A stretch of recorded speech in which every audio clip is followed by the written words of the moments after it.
Good morning welcome back to my new mini blog सकाळ सकाळ मोर morning time पेरेथि से भी पुणे ओसुम पानी चामच हल्दी पकेई तो पीवा सज जाइतिला इति बाबा पे चाह प्रस्तुति कर देकी मैं जेतिले पूजा करके आसाइला पारे इति रेडी हेतिली आ welcome back to my new mini blog एदेन बसे देतिले मो पाई चाह कारण इच्छा नते लागे खाइया पे तो बासी उठे जेतु थिला मोर चाह बेस्ट चाह सहित बासी उठे एन्जॉय करे आहुर बढिया लागे सकाळ सकाळ आपन भल लागे नै कमेंट कर माध्यम निश्चय करे ट्रिपल आसला दही बरा बाबांग आ हस्बैंड पाई आ सहित बड़ा तरकारी आ मो झियो एठी दही बरा को एन्जॉय करछ अपन देखु तो ताको टिके दही बरा खोइदेला मिल्कुच मामा मते टिके पानी द्वारा गहिछि कारण दरकार टिके जस्ट लगे खोइ देतिली तो सेति पई से पानी ग्लास पी देतिला ता सहित ताको दे देतिली एठी डाळी बजोष्टी केमति मुह करछि देखु नांदी तापर कोछि कैमरा देखि टेस्ट हेछि आन जेतु आज रविवार थिला तो मां को मोर खाइबो नै आइसो तो बाबा को पाई हस्बैंड पाई सतर पळे आस्ते आइसो हम पाई छतु तो जो माने आइसो खाइबे नै से छतु बेस्ट ता सहित पखाल भात थिला गरम भात भी थिला तो जेतु आज पखाल पानी पाक चली देला तो सेति पई छियो पाई ता अंडा सिझि थिला आ चिंगुडी भाजी रखि देतिछि आ ता सहित एठी माछ भाजी देतिछि तो पखाल पानी पाक थिला ता सहित एठी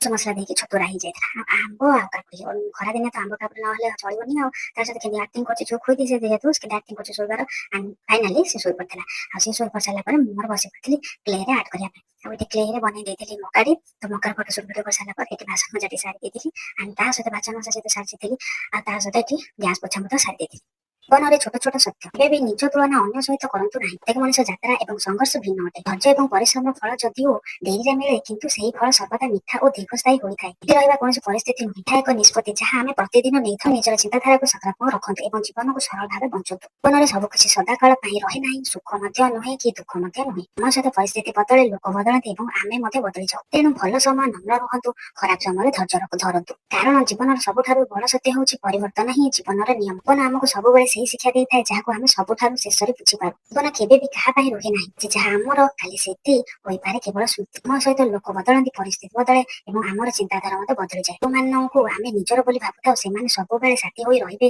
ବୋଲି କୌଣସି ନିୟମ ନାହିଁ କିନ୍ତୁ ପ୍ରତ୍ୟେକ ବିଚ୍ଛେଦ ପ୍ରତ୍ୟେକ କଷ୍ଟ ଏବଂ ପ୍ରତ୍ୟେକ ଅନୁଭବ ଆମକୁ କିଛି ନା କିଛି ଶିଖାଇଯାଏ ସେଥିପାଇଁ ଜୀବନକୁ ନେଇ ଅଭିଯୋଗ କମ କରନ୍ତୁ କୃତଜ୍ଞତା ଅଧିକ ରଖନ୍ତୁ କାରଣ ଜୀବନର ସବୁଠାରୁ ବଡ଼ ସତ୍ୟ ହେଉଛି ସମୟ କେବେ ବି କାହା ପାଇଁ ରୁହେ ନାହିଁ ଆଉ ଜୀବନ କେବେ ବି କାହା ପାଇଁ ଅପେକ୍ଷା କରେ ନାହିଁ ଏବଂ ଯାହା ଆଜି ଅତ୍ୟନ୍ତ ମୂଲ୍ୟବାନ ଲାଗୁଛି ସମୟ ସହିତ ତାହାର ମୂଲ୍ୟ ମଧ୍ୟ ବଦଳିଯାଏ ଆଜି ଏମିତି କିଛି ଥିଲା ଜୀବନର ଛୋଟ ଛୋଟ ସତ୍ୟତା ଯାହା ଆପଣମାନଙ୍କ ସହିତ ସେୟାର କରିଦେଲି ରାତିର ଖାଇବାରେ ଥିଲା ରୁଟି ବନେଇଥିଲି ଆଉ ତା ସହିତ ଏଇଠି ଆଜି ଫାର୍ଷ୍ଟ ଟାଇମ୍ ମିକ୍ସ ଭେଜ୍ ବନେଇଥିଲି ଆଗରୁ ବନେଇଥିଲି କିନ୍ତୁ ଆଜି ହଳବଡ଼ିରେ ଟିକେ ବନେଇ ଦେଇଥିଲି ଆଉ ଟେଷ୍ଟି ବି ହେଇଥିଲା ତା ସହିତ ହଜବେଣ୍ଡ ନେଇ ଆସିଥିଲେ ତାଙ୍କ ପାଇଁ ଚିକେନ ମୋମୋ ଆଉ ଆମ ପାଇଁ ଭେଜ୍ ମୋମୋ ଆଉ ଏଠି ମାଆଙ୍କ ପାଇଁ ବତୁରେଇ ଦେଇଥିଲି ଭୁଷି ଆଉ ମିଶିରି ଆଉ ଯେହେତୁ ମଜାମଜି କାମ ସାରି ଦେଇଥିଲି ତ ଏଠି ସବୁ ହେଇଗଲା କାମ ଏଣ୍ଡ ତ ଏଠି ପଳେଇ ଆସିଥିଲି ବିଲକୁ ଶୋଇବା ପାଇଁ ଆଉ ତା ସହିତ ଆପଣମାନଙ୍କୁ ଟାଟା ବାଏ ବାଏ କରିବା ପାଇଁ ପଳେଇ ଆସିଥିଲି କ୍ୟାମେରା ସହ ଆଜି ପାଇଁ ଭିଡ଼ିଓ ଏତିକି ରହିଲା ନମସ୍କାର ବାକି ରହିଲା କାଲି ଆସିବ ଛୋଟ ଛୋଟ ଭଲ ଲାଗିଲା ଲାଇକ୍ ଆଣ୍ଡ ସବସ୍କ୍ରାଇବ ବାଏ ଜୟ ଜଗନ୍ନାଥ ଶୁଭରାତ୍ରି।